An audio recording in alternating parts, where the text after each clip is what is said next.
سلام بچه، تو این ویدیو اومدیم این کارت های بازی پوکمون رو آنباکس کنیم، ببینیم چه شانسی داریم، چه کارت هایی به اون میده. از اونجایی که میدونین یه سری از این کارت ها خیلی ارزشمندن، حالا نمیدونم تو این باکس کدوماشون ارزشمندن، بریم ببینیم چی به اون میده. پکاش کارت بزرگ داره. داغونه این کارت، این رنگ اصلا ارزشی نداره، بشه پوستر بذاری گوشه اتاق.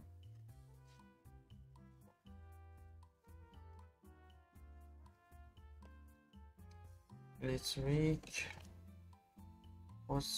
بند چرا تیمبر با کچینگ ست اگرون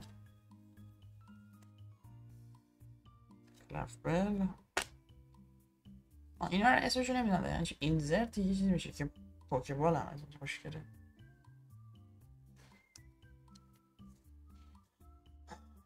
فول پیکس ببینیم چی داده بهمون. ریورس این و انرژی بد نبوده که برای یوتیوب گرفتم ستاره کرتیکر کلمت لمپن فولتاجیست رفروم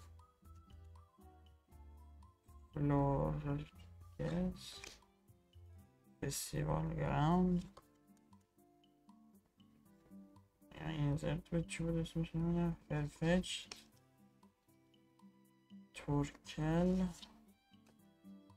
انامروس ریورس. پس این دوتا حالای درست حسابی نداشتم. تمپل فورسز میگم بعد باز کنیم بزنم تمپل فورسز، ولی چیز خوبی نداشت. تورانتو این جالب بخونن تا نگردم.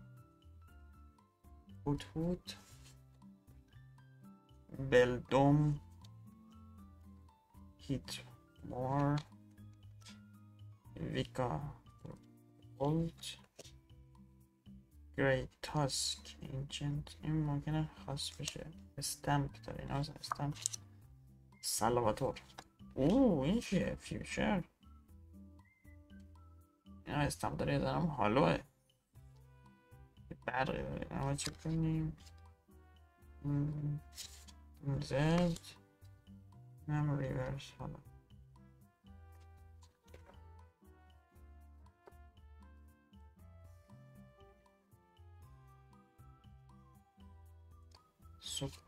سوپانیک تانامو سورس کیت دورامافا کمبرا اسمش سایر رانبول سپوینگ دوباره ملمار کلیدال دارم. همینه دقیقا. این اولین کار تکراری ریورس حالایی که داره.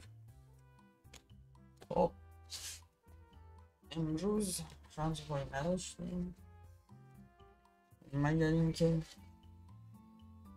اینکه این کارت رو چک کنیم ببینیم ارزشی داره یا نه. خب بچه من اینا رو چک کردم، قیمتشون اوکی بود، ولی چیزی نبود که مثلا بگیم سودان چند که از این ویدیو. ریورسامونه این جالبی بود.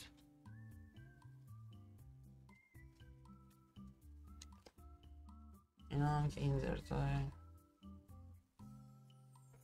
درکم بد نبود، ولی میتونست خیلی بهتر باشه. هد کارت به در کار گرفتم.